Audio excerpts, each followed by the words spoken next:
বিসমিল্লাহির রহমানির রহিম। আসসালামু আলাইকুম ওয়া রাহমাতুল্লাহ। আমরা মুসলিম, সেই জন্য আমাদের এটি বিশ্বাস যে এই বিশ্বজগতে যা কিছু হয় সব কিছুই আল্লাহর পক্ষ থেকে হয়।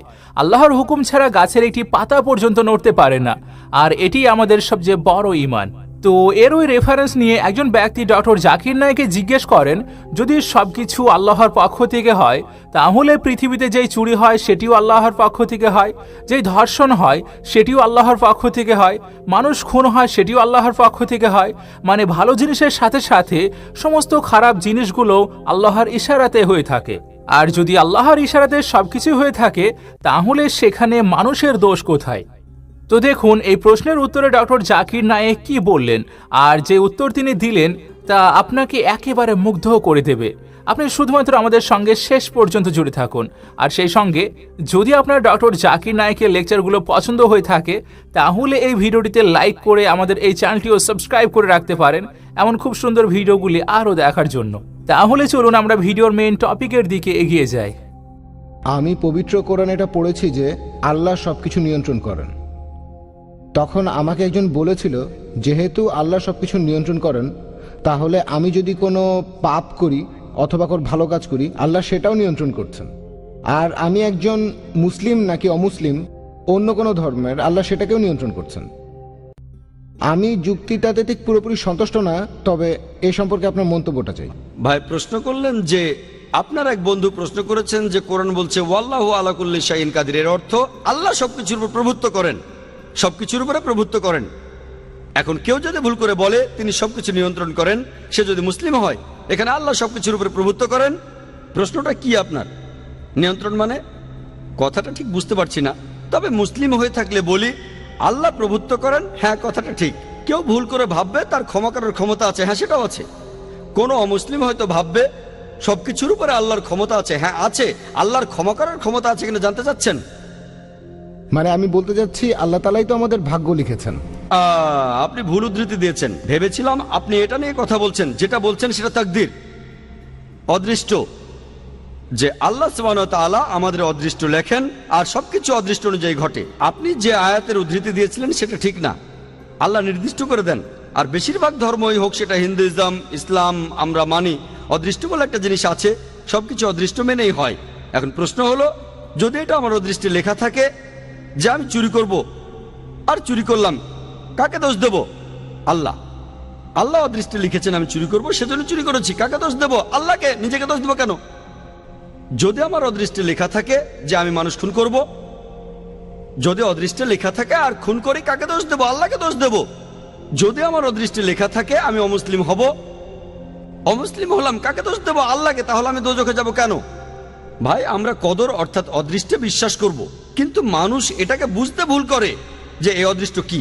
আর যেমন ধরেন, একটা উদাহরণ দিচ্ছি, ধরেন একটা ক্লাস, সেখানে 100 জন ছাত্র আছে, আর বছরের শেষ দিকে ফাইনাল পরীক্ষার আগে টিচার বললেন তুমি হবে ফার্স্ট ক্লাস ফার্স্ট, তুমি পাবে সেকেন্ড ক্লাস, আর তুমি ফেল করবে। তারপর ফাইনাল পরীক্ষা হলো, পরীক্ষা শেষ, রেজাল্ট বের হলো, প্রথম জন ফার্স্ট ক্লাস ফার্স্ট হলো, পরের জন সেকেন্ড ক্লাস, আপনি ফেল করলেন। উদাহরণ দিচ্ছি, কিছু মনে করবেন না। এখন আমি আপনাকে প্রশ্ন করি, যে ছেলেটা ফেল করেছে, যে ছাত্রটা ফেল করেছে, সে কি টিচারকে বলবে যেহেতু আপনি বলেছিলেন সেজন্য ফেল করেছি? আপনি কি টিচারকে দোষ দেবেন? না। যেহেতু টিচার 1 বছর পড়িয়েছেন, তিনি জানেন যে এই ছাত্রটা খুব মনোযোগী, ঠিকমতো পড়াশোনা করলে সে ফার্স্ট ক্লাস ফার্স্ট হবে, সেকেন্ড ক্লাস, এটা ফাঁকিবাজ, ঠিকমতো লেখাপড়া করে না, ফেল করবে। টিচার অনুমান করেছিলেন বলেই কি তাকে দোষ দেবেন? না। একইভাবে আল্লাহ সুবহানাহু ওয়া তাআলা, তিনি এই টিচারদের চাইতে অনেক বড়, তার আছে ইলমে গায়েব, তিনি ভবিষ্যতের কথাগুলো জানেন, তিনিই হলেন সবচেয়ে বড় টিচার। তবে আল্লাহ তাআলা, তার রয়েছে ইলমে গায়েব, তিনি জানেন যে ভবিষ্যতে কি হতে যাচ্ছে, আল্লাহ তাআলা আগেই সেটা লিখে রাখেন। যেমন ধরেন, একটা রাস্তার সামনে দাঁড়ালেন, 5টা রাস্তা, 1 2 3 4 5, আপনি যে কোনো একটা বেছে নেন, বেছে নিলেন রাস্তা নম্বর 2। এখন আল্লাহ আগে থেকে জানেন যখন এই লোকটা ক্রস রোডের সামনে আসবে সে বেছে নেবে 2 নম্বর রাস্তা, আল্লাহ আগে থেকে সেটা লিখে রেখেছেন। এই লোকটা যখন এখানে আসবে সে বেছে নেবে 2 নম্বর রাস্তা। আল্লাহ লিখেছেন বলে এটা হচ্ছে না, কিন্তু এমনটা ভবিষ্যতে হবে বলে আল্লাহ আগে থেকে লিখে রেখেছেন। বুঝতে পেরেছেন? আল্লাহর আছে ইলমে গায়েব। ধরেন আপনি পাশ করলেন কলেজ থেকে, হতে পারেন ডাক্তার অথবা হবেন ইঞ্জিনিয়ার।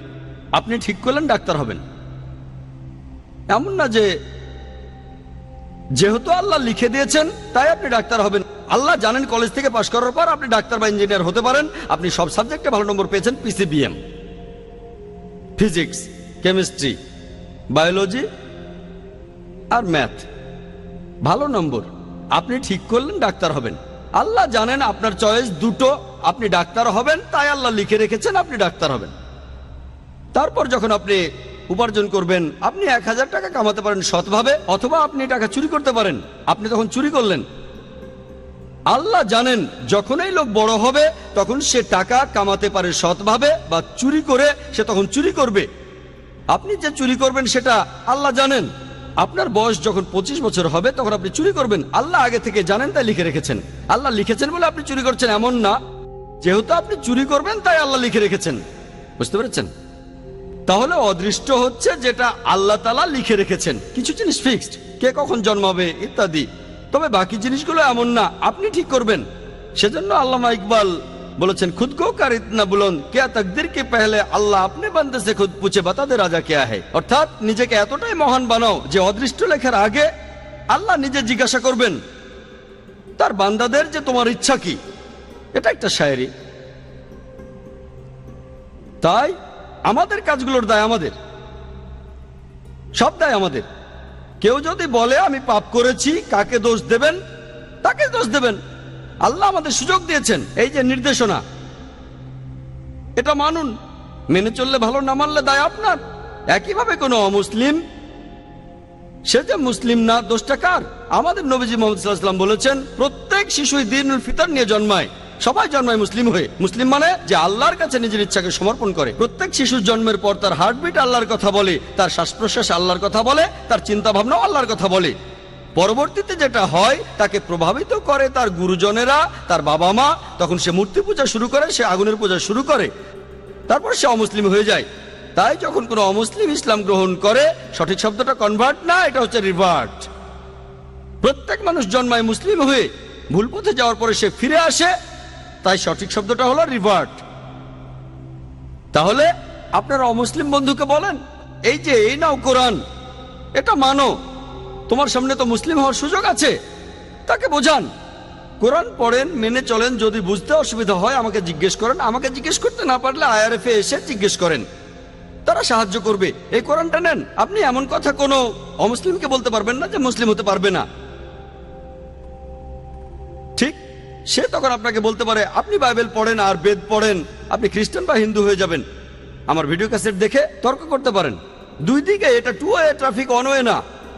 আমরাও তাদের একই কথা বলবো, এই যে বাইবেল এটা পড়ে না, তারপর দেখেন আমি আপনাদের চাইতে বেশি খ্রিস্টান।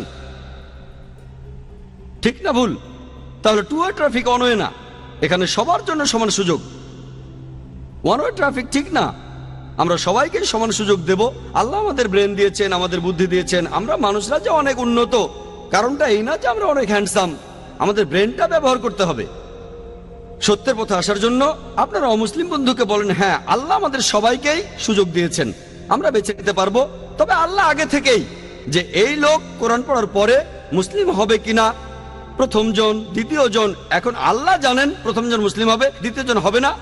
আমি বা আপনি জানি না, আমি শুধু উদাহরণ দিলাম। আমি আসলেই জানি না প্রথম লোকটা মুসলিম হবে নাকি দ্বিতীয় লোকটা, দুজনে হবে নাকি কেউ হবে না। আমি শুধু উদাহরণ দিলাম, যদি মুসলিম হয় সেটা তার তকদিরে হবে।